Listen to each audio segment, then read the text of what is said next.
चूंकि जिसे रुकना चाहिए था वो नहीं रुका। लगता है तुम्हें हमारे बंदी गृह के दर्शन करने की उत्सुकता कुछ अधिक है, इसलिए तुमने हमारा अपमान करने का दुस्साहस किया। पहले वासुदेव और अभी तुम। मैं तुम्हें जीवित नहीं छोड़ूंगा।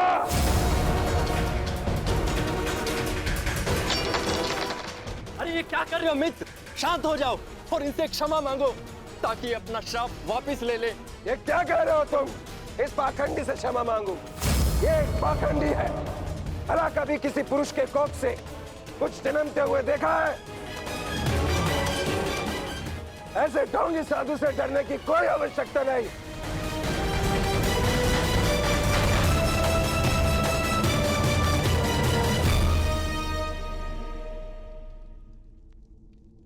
जो अब तक नहीं हुआ साम, वो अब होगा। साधुओं का श्राप व्यर्थ नहीं जाता।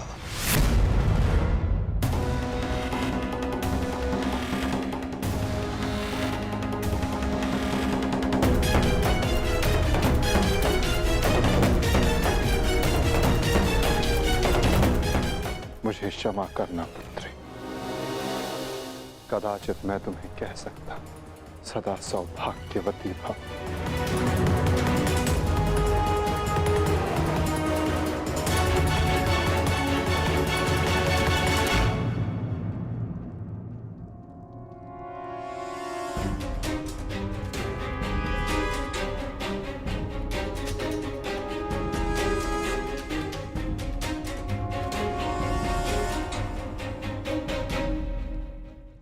एक साधु का उपहास उड़ाना और उन पर प्रहार करने का प्रयास करना क्षमा के योग्य नहीं है सांब। आपने तो सृष्टि के सभी महारथियों और अनेकों सैनिकों का वध करवाया। क्या वो क्षमा के योग्य है?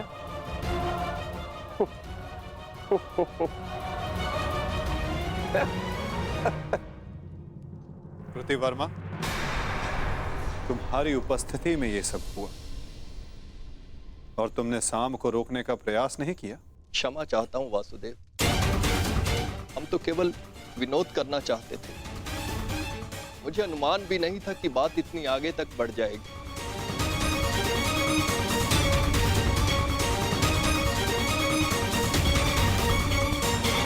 कितना समय? 7 दिन।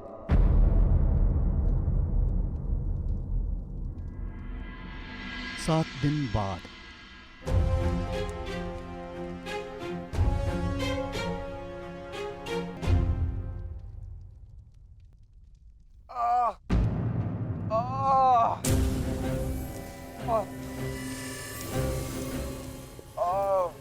सहायता करो मित्र, मेरी सहायता करो।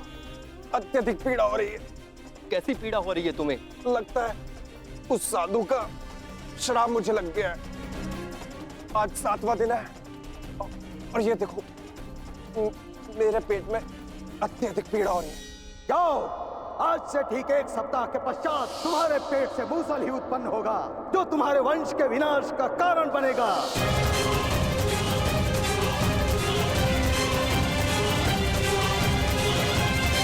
दिन बाद लगता है उस साधु का श्राप मुझे लग गया है। आज 7वां दिन है और ये देखो मेरे पेट में अत्यधिक पीड़ा हो रही है। जाओ, आज से ठीक 1 सप्ताह के पश्चात तुम्हारे पेट से मूसल ही उत्पन्न होगा जो तुम्हारे वंश के विनाश का कारण बनेगा। इस पीड़ा से मुझे मुक्त करो मित्र, मुक्त करो।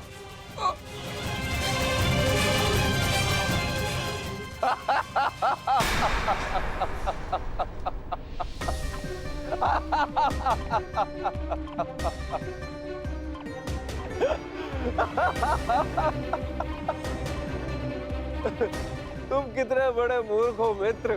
कुछ नहीं हुआ मुझे, सही हूं मैं। कहा था ना मैं, वो साधु एकदम पाखंडी है।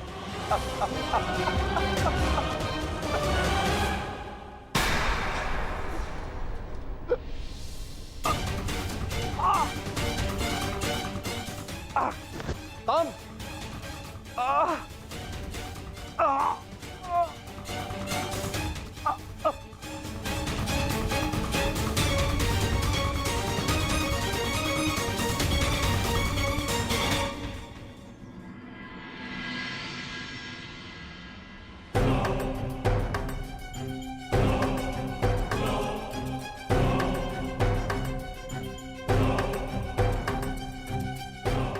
बड़ी विचित्र घटना घटी है वासुदेव। कुमार साम के शल्य चिकित्सा के पश्चात उनके पेट से ये मूसल निकला है।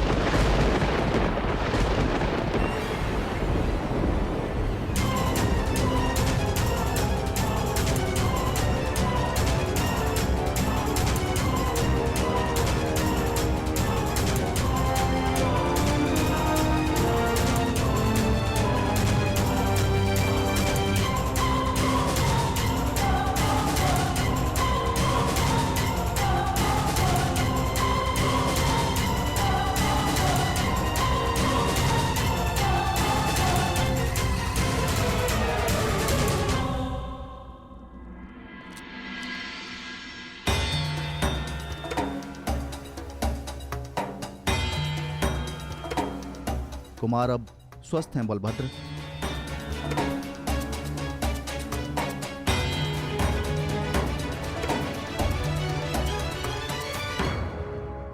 देख लिया, ये उस श्राप का नहीं, ये तुम्हारे अहंकार और तुम्हारे मदिरापान का फल है। ये श्राप तो केवल एक निमित्ता है।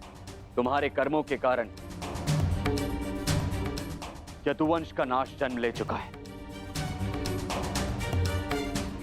यदि मदिरा के मद में तुमने एक महात्मा का अपमान ना किया होता तो आज तुम्हारी ये दशा ना होती।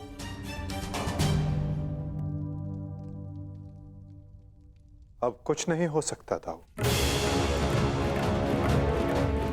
मनुष्य को अपने कर्मों का फल मिलता ही है, परंतु एक के कर्मों का फल पूरा वंश भुगते, ये नीति नहीं है। यदि अनाज के पौधों के बीज में घुन लग जाए तो वो सारी फसल नष्ट कर देते हैं दाऊ। नहीं कान्हा, मैं सांप की मूर्खता का फल समस्त द्वारका को नहीं भुगतने दूंगा।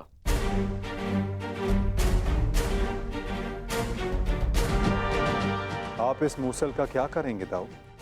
श्राप था कि मदिरा पान के कारण द्वारका का नाश होगा। मैं आज ये घोषणा करता हूं कि समस्त द्वारका में किसी भी प्रकार का मद्य का उत्पादन, सेवन या बिक्री वर्जित है।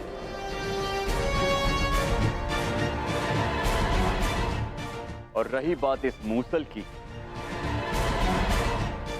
तो इसका उपाय है मेरे पास।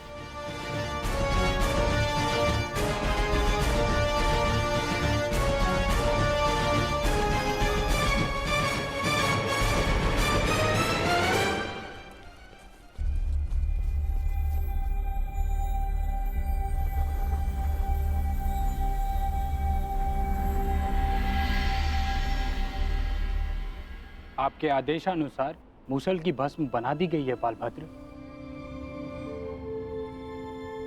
इसे द्वारका के समुद्र तट पे बहा दो।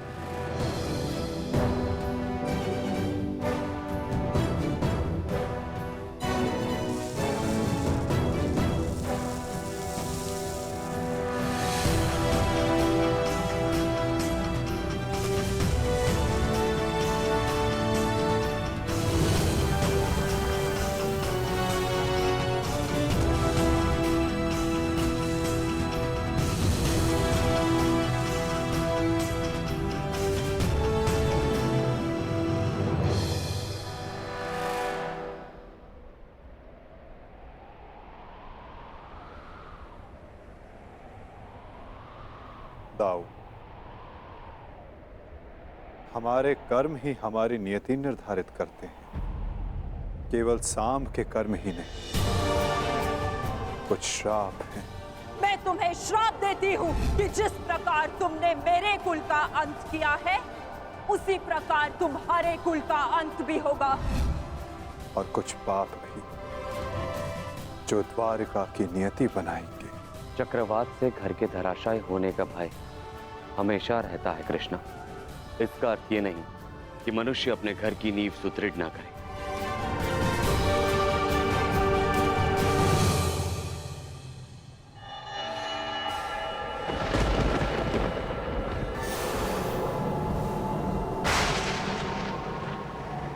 जब नींव गल जाती है दाऊ, तो भवन का धराशायी हो जाना निश्चित होता है। द्वारका का अंत समीप है।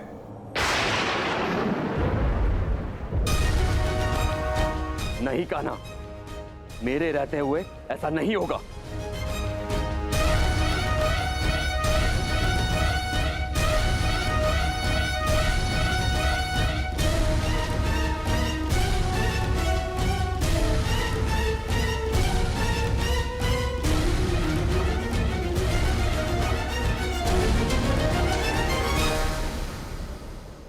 समय किसी की नहीं सुनता और ना ही श्राप आपकी सुनेगा दाऊ।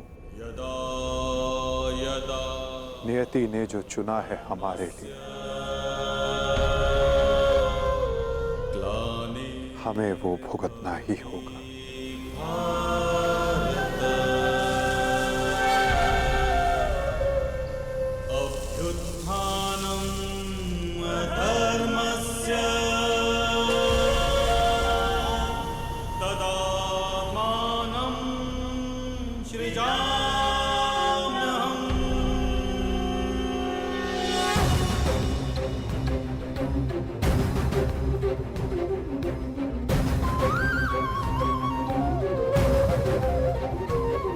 हर एक सरकंडे में एक आहुति छिपी है दाऊ। किसी की मृत्यु तो किसी की मुक्ति।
मेरा स्वप्न है कि हस्तिनापुर में एक गुरुकुल हो, जहां पर बालकों की भांति बालिकाएं भी युद्ध शिक्षा में पारंगत हों और अपनी सुरक्षा करना सीखें। अति उत्तम विचार है पुत्री।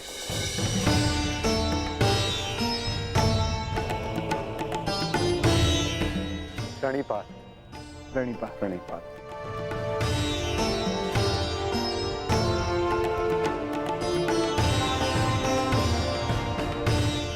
यदि प्रत्येक स्त्री अपनी सुरक्षा में समर्थ हो जाए तो कोई भी पुरुष उस पर अत्याचार नहीं कर पाएगा। यदि वो अबला से सबला बन जाए तो ना ही कोई चीरहरण होगा और ना ही कोई महाभारत होगी।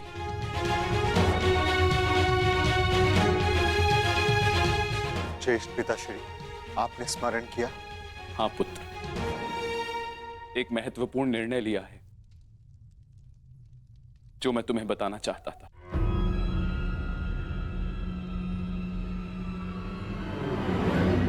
गांधारी,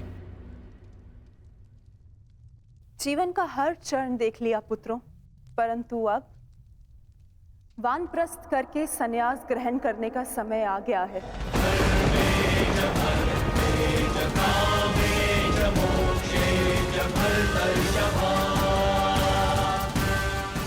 हाँ पुत्र, युधिष्ठिर जीजी और मुझे विदा लेने की आज्ञा दे।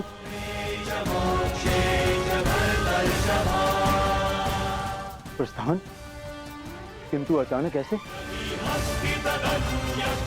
क्या हुआ माता? कोई समस्या हुई है या हमसे कोई भूल हुई है जिससे आपको कष्ट पहुंचा है? नहीं पुत्रों, तुमने और द्रौपदी ने अपना कर्तव्य कुशलता से पूर्ण किया है और अब हमने निर्णय लिया है कि हम तीनों वानप्रस्थ के लिए प्रस्थान करें।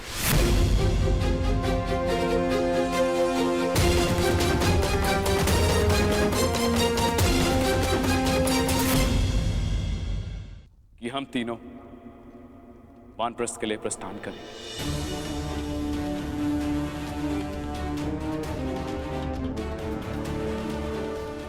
पुत्र का मोह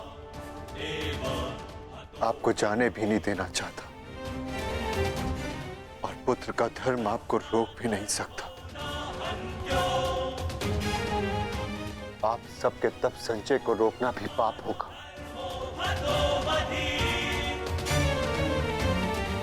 आदेश दीजिए ज्येष्ठ पिताश्री,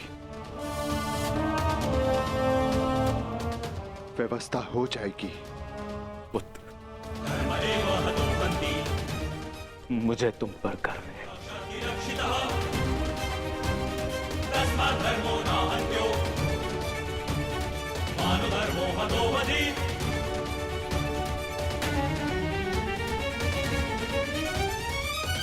परंतु हम आपको ऐसे नहीं जाने दे सकते।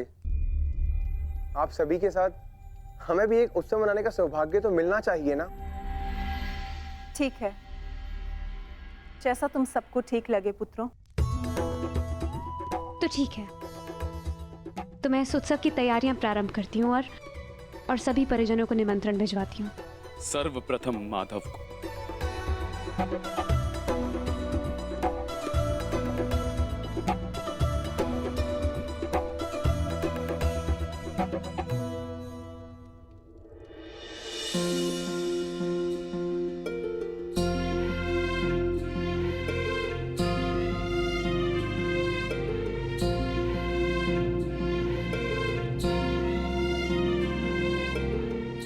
सखी ने निमंत्रण दिया है, स्वीकार करना ही पड़ेगा।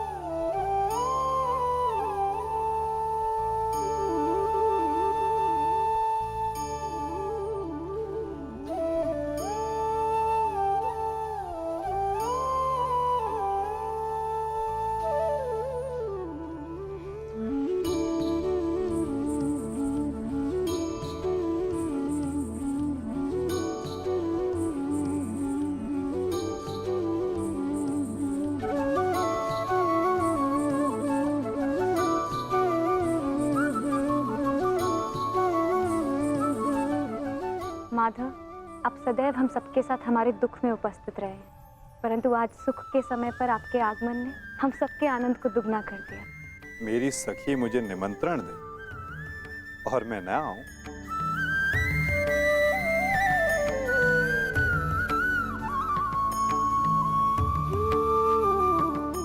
तुम सबका परिश्रम स्पष्ट दिखाई दे रहा है।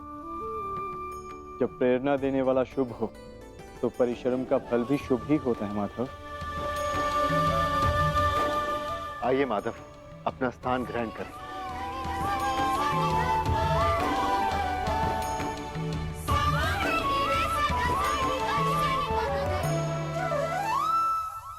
सांब के साथ जो हुआ, हमें उसका समाचार मिला माधव। हमें उसका खेद है। कुमार साम के शल्य चिकित्सा के पश्चात उनके पेट से ये मूसल निकला है। समय का चक्र और नियति को कोई नहीं रोक सकता धर्मराज। परंतु मुझे सदा खेद रहेगा।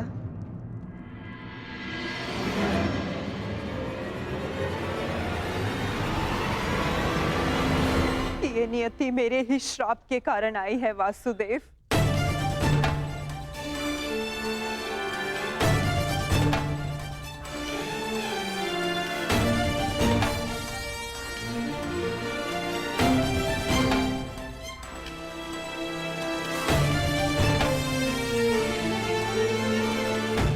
प्रणिपात राजमाता। संतोष मिला कि मेरी भूल के पश्चात भी आपका यहाँ आगमन हुआ वासुदेव। नहीं राजमाता, मैं आया क्योंकि मेरा यहाँ उपस्थित होना आवश्यक था। मुझे क्षमा कर दीजिए वासुदेव। बीते समय पर शोक मनाने से कोई लाभ नहीं। आनंदमय तो ये है कि हम सभी आने वाले नए भविष्य का स्वागत करें। कैसा भविष्य माधव? बधाई हो सम्राट, महारानी वृषाली ने पुत्र को जन्म दिया है।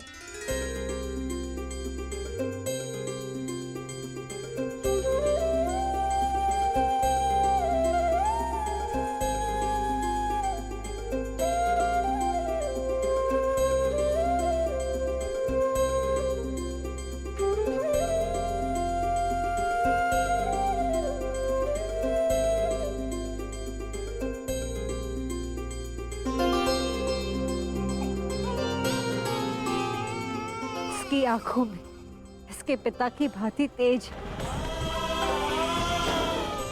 कल्याण हो। बुआ श्री, इस बालक का नामकरण कीजिए।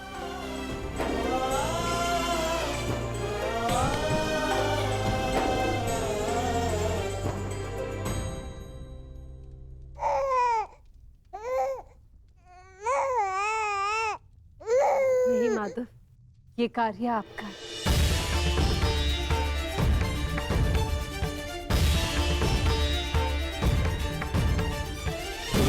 क्षमा शमोस्तेयम् शौचमिन्द्रिय निग्रहा। क्षमा शमोस्तेयम् शौचमिन्द्रिय निग्रहा।